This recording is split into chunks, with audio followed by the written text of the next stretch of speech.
What's up, everybody? Thanks as always for supporting the show. It would mean a lot to me if you would take a second to scroll down and hit that subscribe button to the Hoops Tonight YouTube channel, and then follow me on social media on TikTok, Instagram, and Twitter so you guys don't miss any of our content over the course of this season. All right, let's talk some basketball.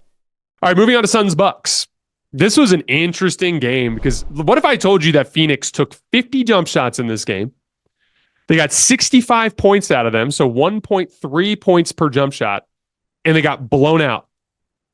And that's because the Bucks took 56 jump shots and got 88 points out of them, which is 1.57 points per shot. So Phoenix had this incredible shooting performance on the road in Milwaukee and got killed because Milwaukee shot them out of the gym to an even greater extent. Now, I'm going to start with the Milwaukee side, but this was one of Phoenix's worst defensive performances of the season. We'll get a little bit deeper into it in a minute. But really, the story of the game early on was Bobby Portis. And I've been defending Bobby Portis all year because there are a lot of Bucks fans that are low on him just because he's a backup center.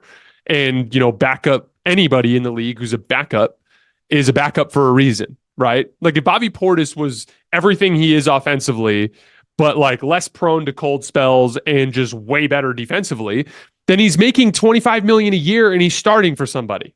Like it's unrealistic for people to have those levels of expectations. And like, to me, you can't do much better than Bobby Portis as a backup center. Ask Nuggets fans if they'd take Bobby Portis as a backup center. Ask Lakers fans if they'd take Bobby Portis as a backup center. Like that, you could do a hell of a lot worse than Bobby Portis. And he was incredible at the start of this game. And for the record, he's been a good offensive player all season. Just a couple quick numbers for you guys. 230 points on 227 post-ups, including passes, so over a point per possession. 1.10 points per spot-up possession. That's 67th percentile, so he's a great shooter and closeout attacker. Picking and popping, picking and rolling. He personally shoots 61.4% in effective field goal percentage on shots, on pops and rolls. That's 1.2 points per possession. That's awesome. He personally shoots over 51% on unguarded catch-and-shoot jump shots, which is going to be a theme because Phoenix was leaving him open to start this game. It started with the coverage opening. This was when Drew Eubanks came into the game. So I've talked a lot about this concept before, but when you run drop coverage, and again, drop coverage is real basic. The big guy who's guarding the screener is going to drop back and keep the ball handler and the roll man in front of him, right? The on-ball guy's chasing over the top. So here comes the screen, guy's chasing over the top. He's trying to funnel into the screen defender that's waiting. So if the guy rolls to the rim, if the guy screens and rolls, he can effectively kind of guard both, right? Especially if he's an elite defensive player and he can kind of lunge and stunt and be in the right places. But if he pops, any sort of drop coverage has no counter for the drop or for the pop other than just to offer a late closeout. That's all he can do. So the guy comes over the top, screener pops, right? The big guy's waiting. As soon as the pass goes, he's got to close out. Or you have to close out from the weak side, which leaves another guy short, open, right? So like it is a fundamental baked-in opening of the coverage. You run pick and pop against the drop coverage, you're going to get wide open threes for your big man. It is just like how it works. That's just how the coverage works, right? So Drew Eubanks early is just getting absolutely barbecued by Bobby Portis screening and popping, right? But then he gets hot, right? And again, when the guy gets hot, you kind of have to make a certain adjustment, right? At this point, Yusuf Nurkic comes back into the game, and he's doing a better job in his coverage of kind of like lingering by Portis, but he's not offering hard contests. And I'm literally sitting here and I'm like, this guy is engulfed in flames and is like 6 for 7 from the field. And all 6 of his makes have been jump shots, or I think 5 of his first 6 makes were jump shots. And you're offering again, did you guys remember earlier this year when the San Antonio Spurs scouting report got released, or I think it was Dallas's scouting report of the Spurs for a preseason game. And it was like all the breakdown, and they talk about like how you close out on shooters. We had very similar scouting reports when I was in college at the NAIA school, which was like the best coaching staff that I personally played for. And like they do all the research and they tell you, it's like, okay, this guy, you're closing out hard, meaning like you have to be like completely up in disrupting the shooting pocket. Like even a contest doesn't work. You have to disrupt the shooting pocket before he gets up into his release. When he gets up into the release, it's over, right? And then they have everything from there to like closing out short, which is like, I'm literally going to run out at you, but I'm purposefully going to stop short And then if you shoot, I'll offer a late contest. And it's like Bobby Portis is 51% on unguarded catch and shoot jump shots. Field goal percentage, not weighted for threes. That's like he just makes more than half of them. And so like at this point, he's already scorching hot and you're throwing short closeouts at him. And if you guys want to see a visual example of what I'm talking about, go to my Twitter feed at _JasonLT. I clipped like 5 or 6 examples of this. But Yusuf Nurkic was just straight up just not paying attention and just letting Bobby Portis shoot. There's another one. He comes out, Bobby Portis in a transition possession, cuts through along the baseline. And Kevin Durant points and tells Nurkic to pick him up. And Nurkic just doesn't run with him. So Portis catches on the right wing, and then all of a sudden Nurkic is like, oh shit, I left him open again, and he sprints out at him at this point, but Bobby just kind of pump fakes and takes a sidestep and knocks down another three. It was bad defense. Then Malik Beasley hits a couple threes in a row. Now we're into that like late second quarter stretch. There's a play. They're running a ball screen on the right side of the floor, Dame is, and Bradley Beal, who's guarding Malik Beasley, straight up, Malik Beasley's on the left wing. Dame's running the ball screen on the right wing. Okay. Bradley Beal straight up turns his back like Malik Beasley's behind me. Turns his back to go like offer a third defender at the ball screen. The ball screen hasn't accomplished anything. They haven't even run it yet. So no one's open. So Beal's helping for no reason. So Dame just goes, okay, just throws a swing pass to a wide open Malik Beasley. They had already made 16 threes to this point. And they're just leaving dudes wide open.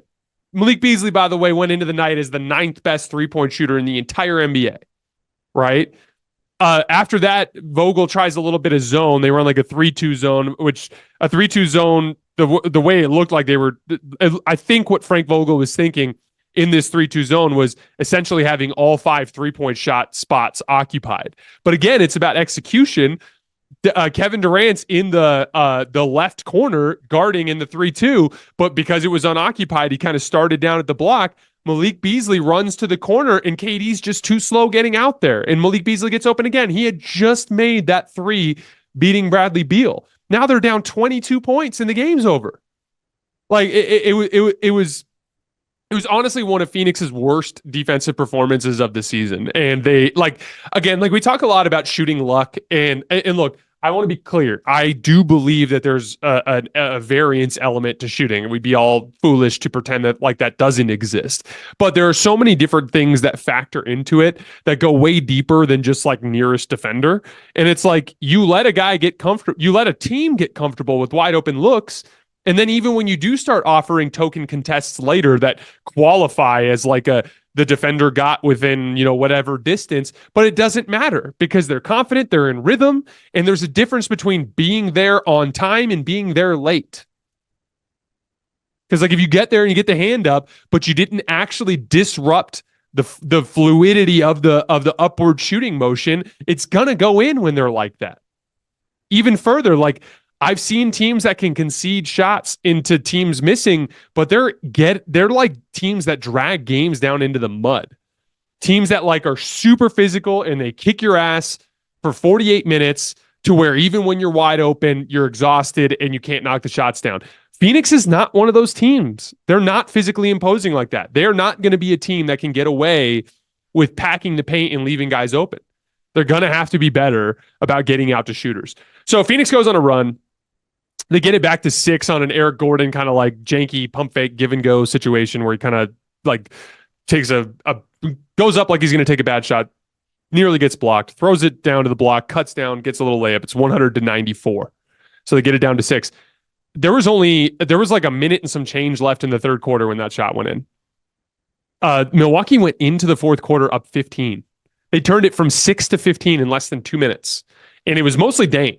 Driving a lot of downhill pressure, drew a foul on Devin Booker, if I remember correctly, drew another foul. I can't remember who the second one was on, got to the foul line a couple times. And then right before the buzzer, just kind of takes that same kind of drifting to the right, pull up 3, or drifting to the left, pull up 3 when he hit the game winner a few months ago.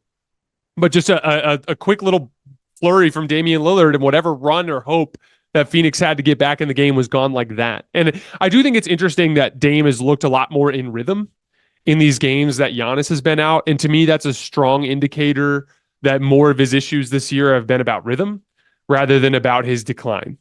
And to me, that's super encouraging. And for the record, if you go back in this recent stretch, he's like, I can't remember the exact stretch of games that I pulled this morning, but his last sample of the last few weeks, he's up around like 38% from three, and his field goal percentage is like 44%. And scoring volume hasn't been great, but he's been knocking down shots at a higher clip than he did to start the season. Chris Middleton looked great, 22 points on only 15 shots. He had 7 assists. Super important element to Milwaukee reaching whatever offensive ceiling they have is getting Chris Middleton out there and humming on offense. And then here's the thing. They did not defend super well yesterday. They gave up a 128 offensive rating to Phoenix, so technically they defended bad. There were a couple of smart things they did, though. Like they really kind of removed KD's aggression from the game. And one of the things they did that was really smart is when KD would have his cleared side ISOs, they would bring help from the baseline and then pre-rotate like windshield wiper rotation from the weak side, the skip pass. So basically, normally like you'll see a double team from one pass away and it'll be super easy to make that kick out pass, right? But because they were doubling from the baseline side and rotating from the skip pass, and taking advantage of Phoenix's issues sometimes with beating double teams with smart decision-making and quick on-time and on-target passes, they were able to kind of effectively rotate out of those KD double teams without giving up too much, which was, though, one little silver lining defensively from an otherwise, mixed bag of defense. On the Phoenix side, it's really that simple to me. Like, if they defend like that, they're going to get beat in the first round. They're not good enough in some of these other areas to get away with just leaving people open like that. And again, like I've seen Phoenix have really good defensive performances. I know it's in there. It's just a question of consistency. I mean, I saw a quote from Kyrie after the Mavs game saying the same kind of thing. Like, oh, we know we can do that. And it's like, yeah, that's great. But like I talked about yesterday, when we were talking about the Kings, if it's not a habit, then when shit hits the fan, I don't trust you to be able to do it. It's got to be a habit. It's got to be something that it's unusual when you don't do it, not unusual when you do it. And we're getting to that point with Phoenix and Dallas, where both of those teams, where it's like when they do it, it looks great, but when they don't, they can lose to anybody, and it's a problem.